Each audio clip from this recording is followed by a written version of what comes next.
Shalom adik-adik, happy Sunday semuanya. Kembali lagi dengan Kak Silva dan ada Kak Tian dan Kak Stefano. Nah adik-adik semuanya kakak undang kita semuanya buat bangkit berdiri, kita mau memuji nama Tuhan. Kita mau angkat pujian, Dia yang terhebat. Semuanya ikutin gerakan Kak Silva ya.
Kakak minta semuanya kita lebih semangat lagi, oke?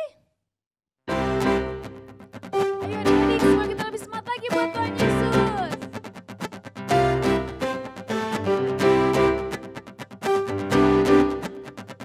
Katakan, aku anak Allah. Aku anak Allah.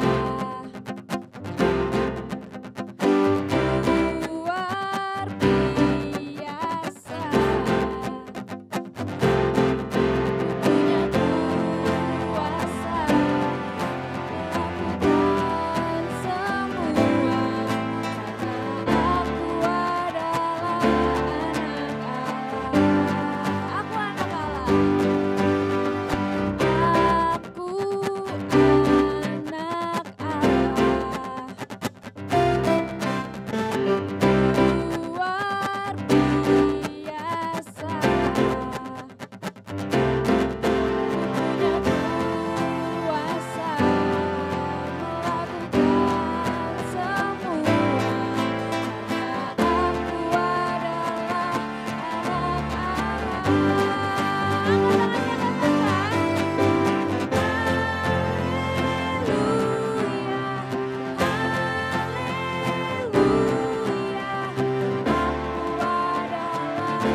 sudah memuji nama Tuhan. Dan sekarang saatnya kita mau satukan hati kita. Kita siapkan hati kita. Dan sekarang kita mau menyembah Tuhan. Kita mau meninggikan nama Tuhan lebih lagi. Kita mau undang Roh Kudus masuk di dalam setiap hati kita. Di dalam hidup kita. Biarlah kita terus mengandalkan Tuhan adik-adik atas hidup kita. Mari kita katakan, Roh Kudus, Roh Kudus hadir di sini. Pribadi yang menawan dan suci. Ku rindu mendekat, mengerti hatimu.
kasih atas berkat dan anugerah-Mu di dalam hidup kami.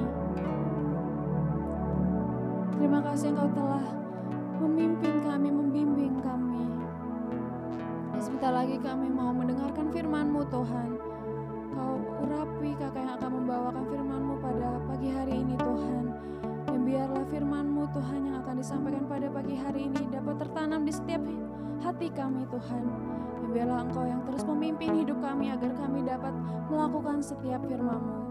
Terima kasih Tuhan, kami mau sungguh-sungguh Tuhan mendengarkan firman-Mu Tuhan. Kau berkati juga setiap kami yang mendengarkan. Terima kasih Tuhan, kami sudah berdoa dan mengucap syukur. Haleluya. Amin.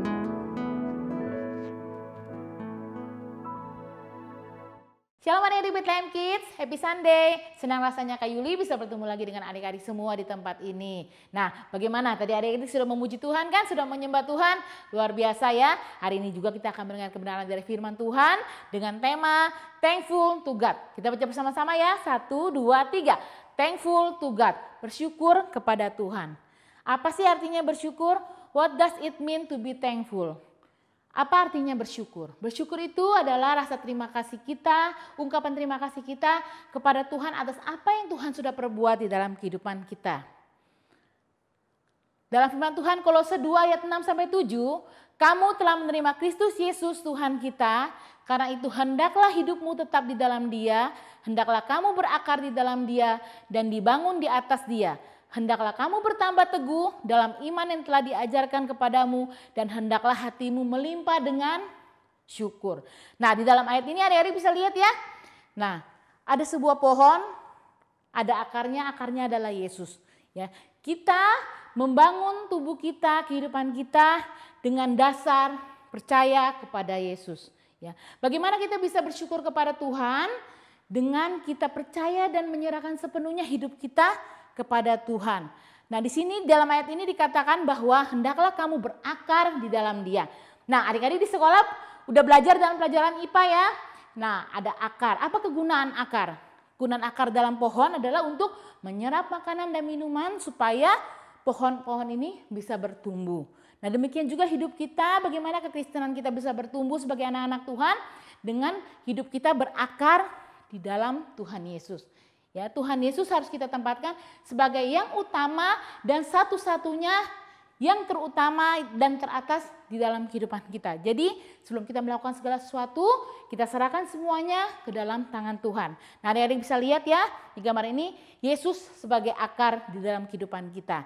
Nah, ketika Yesus menjadi akar, Tuhan Yesus yang akan memberikan pertumbuhan di dalam kehidupan kita. Ya, jadi Yesus yang akan memberikan kita firman yang baru dalam kehidupan kita. Jadi kita bisa bertumbuh kekristenan kita, iman kita di dalam Tuhan. Nah, setelah kita berakar, kita dibangun di atas Dia. Jadi iman kita bertumbuh ya. Seperti adik-adik kan dari bayi, bukan bayi tetap bayi terus kan, tapi adik-adik dari bayi merangkak, belajar berjalan, berdiri, berlari. Nah, sampai bisa seperti adik-adik sekarang ini.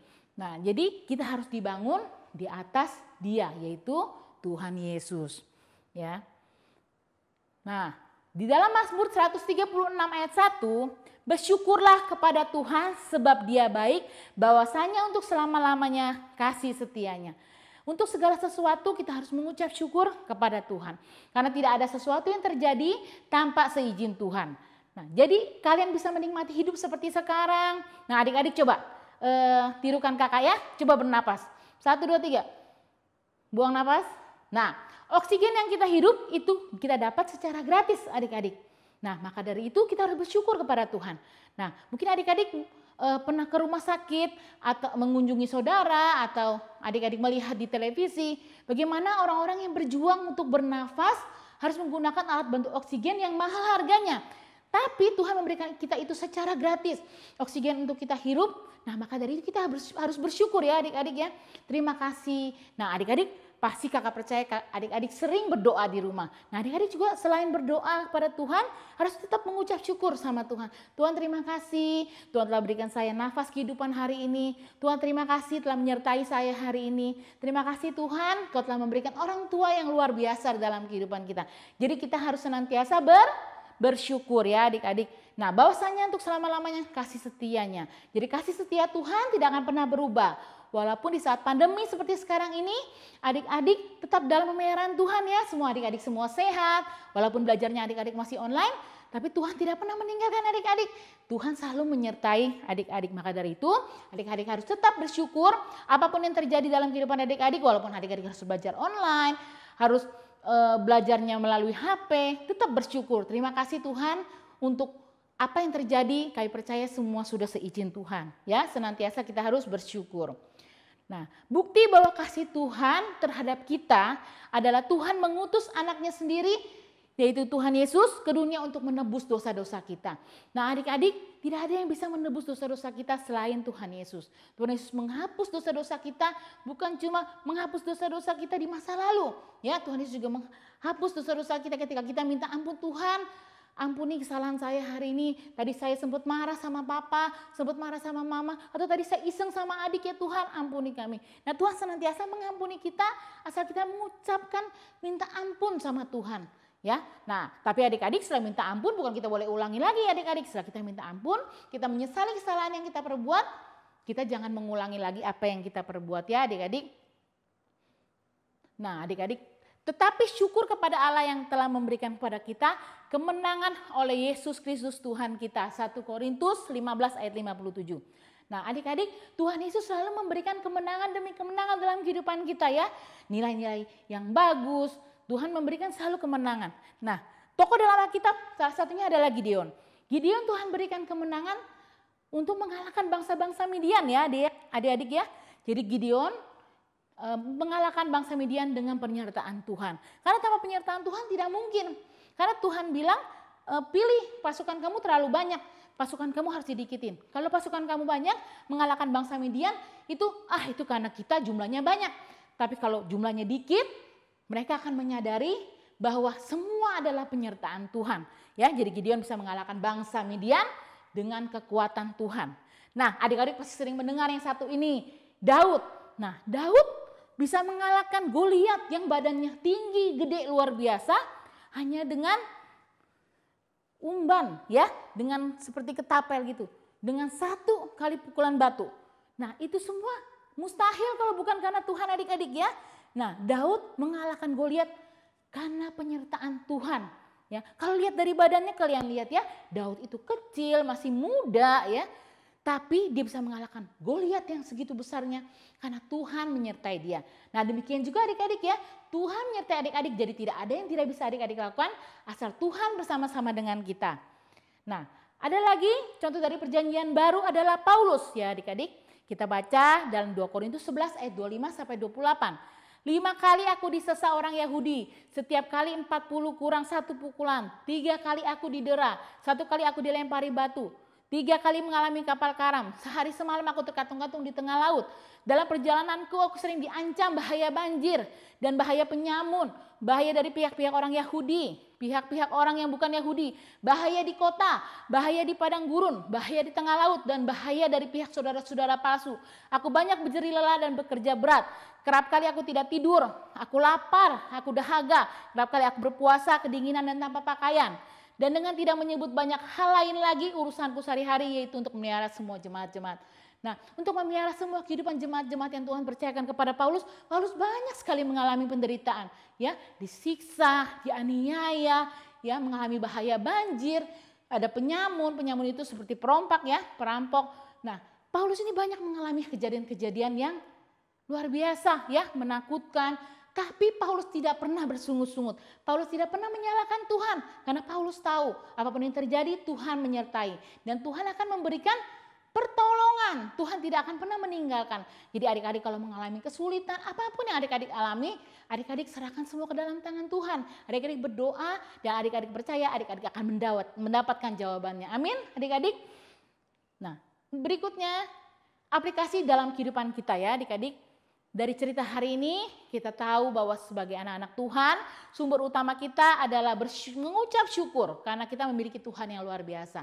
Nah tidak ada alasan buat adik-adik untuk tidak mengucap syukur ya adik-adik. Karena semua apa yang adik-adik miliki adalah pemberian Tuhan. Ya adik-adik, orang aku jam tangan ini diberiin oleh mama. Sepatu aku dibeliin oleh mama. Nah, papa mama adalah wakil Tuhan di dunia ini. Jadi semua pemberian yang diberikan oleh orang tua kalian adalah pemberian Tuhan. Jadi adik-adik harus tetap mengucap syukur. Terima kasih Tuhan, Tuhan telah berkati papa mama aku sehingga aku bisa dibelikan sepatu, aku bisa sekolah. Nah, adik-adik bisa sekolah aja itu semua karena kemurahan Tuhan ya. Adik-adik, makanya adik-adik tidak boleh malas belajar. Nah, adik-adik, coba adik-adik lihat ya. Banyak anak-anak yang putus sekolah yang tidak bisa sekolah. Tapi adik-adik bisa sekolah. Itu semua karena kemurahan Tuhan. Bersyukur, mengucap syukur, terima kasih. Terima kasih Tuhan, aku sudah bisa sekolah. Aku bisa mengenyam pendidikan sampai sekarang. Misalnya kelas 6, kelas 3 SD atau TK. Itu semua karena kemurahan Tuhan. Karena tanpa kemurahan Tuhan tidak ada yang bisa terjadi. Semua yang terjadi dalam hidup kita seizin Tuhan. Tuhan rela memberikan keselamatan, sukacita dan kemenangan untuk kita semua ya adik-adik. Apapun yang kita alami terutama saat masa-masa sulit, kita harus tetap bisa bersyukur, percaya bahwa Tuhan akan selalu bersama-sama kita dan menuntun setiap langkah kita. Ya, adik-adik kita tetap harus bisa bersyukur apapun yang terjadi dalam kehidupan kita. Kita baca sama-sama ya ayat hafalannya adik-adik. 1 Tesalonika 5 ayat 16 sampai 18. Ya, kita baca sama-sama. Bersukacitalah senantiasa. Tetaplah berdoa, mengucap syukurlah dalam segala hal, sebab itulah yang dikehendaki Allah di dalam Kristus Yesus bagi kamu. Kita baca sama-sama lagi ya, sekali lagi. 1 Tesalonika 5 ayat 16 sampai 18. Bersukacitalah senantiasa, tetaplah berdoa, mengucap syukurlah dalam segala hal, sebab itulah yang dikehendaki Allah di dalam Kristus Yesus bagi kamu. Ya, jadi adik-adik harus tetap mengucap syukur, pertama kali bersukacita. Kalau adik-adik bisa bersukacita, nah adik-adik bisa berdoa. Ya, jadi kalau adik-adik, wah terima kasih. Walaupun apa yang terjadi, tetap happy, tetap sukacita. Nah, terus tetaplah berdoa. Adik-adik tidak boleh meninggalkan doa. Ya, jadi kalau kalian mau tidur, mau berangkat sekolah, atau mau mulai pelajaran online, atau mau kemana pun, adik-adik harus tetap berdoa. Nah, kalau adik-adik dekat sama Tuhan, adik-adik bisa mengucap syukur dalam segala hal. Nah, kalau adik-adik dekat dengan papa mama, pasti adik-adik dengan gampang bisa mengucapkan terima kasih. Terima kasih ya Pak, terima kasih ya Mama, makanannya enak loh hari ini. Nah, tapi kalau kalian nggak punya hubungan yang dekat sama papa mama, orang tua kalian, kalian lebih susah untuk mengucapkan terima kasih. Seperti kalian dengan teman dekat, kalau makin dekat kalian dengan gampangnya terima kasih ya udah kasih saya kado ulang tahun. Tapi kalau nggak punya hubungan yang dekat, kita sungkan mengucapkan terima kasih. Demikian juga dengan Tuhan. Tuhan itu seperti orang tua kita adik-adik. Kita harus dekat sama Tuhan, berdoa sama Tuhan. Nah kalau kita berdoa, kita kan berbicara dengan Tuhan, berbincang-bincang dengan Tuhan. Hubungan kita akan menjadi dekat sama Tuhan. Kalau hubungan kita jadi dekat sama Tuhan, kita akan bisa mengucap syukur. Apapun yang terjadi, Tuhan, aku hari ini dapat nilai jelek, aku akan rajin lagi belajar. Aku mengucap syukur, Tuhan mengajarkan saya supaya saya lebih rajin lagi belajar. Jadi mau apapun yang terjadi kita bisa mengucap syukur. Karena kita percaya Tuhan bersama-sama dengan kita. Nah, firman Tuhan hari ini sampai di sini. Kakak percaya semua diberkati Tuhan. Kita mau berdoa ya adik-adik. Semua kita tutup mata. Kita berdoa. Tuhan Yesus, terima kasih untuk firman-Mu hari ini ya Tuhan. Kami mengucap syukur, Tuhan Yesus baik dalam kehidupan kami Tuhan. Terima kasih untuk orang tua yang Tuhan telah berikan kepada kami Tuhan. Terima kasih untuk kakak dan adik yang Tuhan berikan kepada kami. Terima kasih kalau kami masih boleh bersekolah. Tuhan terima kasih atas makanan, minuman, pakaian yang bisa kami pakai itu semua karena kebaikan Tuhan. Terima kasih Bapak, kami mulai hari ini mau belajar lebih lagi bisa mengucap syukur kepada Tuhan. Kami tidak mau bersungut-sungut, kami tidak mau marah sama Tuhan, kami mau mengucap syukur karena kami percaya Engkau baik dalam kehidupan kami Tuhan. Terima kasih Tuhan, biarlah Tuhan terus sertai kami di dalam perjalanan hidup kami Tuhan, agar kami dapat selalu mengandalkan Tuhan dalam kehidupan kami. Dan kami percaya bila kami mengucap syukur dalam segala hal, hidup kami akan berhasil. Terima kasih Tuhan, di dalam nama Tuhan Yesus, kami berdoa mengucap syukur dan percaya, katakan amin. Happy Sunday, God bless you. Shalom adik-adik, bagaimana kabarnya hari ini? Kakak ingin mengajak kalian untuk menghafal ayat hafalan di bulan November dari minggu pertama hingga minggu keempat. Caranya adik-adik dapat merekam dalam satu video, lalu dikirimkan ke nomor WhatsApp di samping ini. Batas pengirimannya 5 Desember 2020. Setiap ayat yang adik-adik hafalkan akan mendapatkan 5 kupon, serta 3 video terbaik akan diposting di Instagram Bethlehem Kids. Jangan lupa dikirim ya adik-adik. See you next week. God bless you.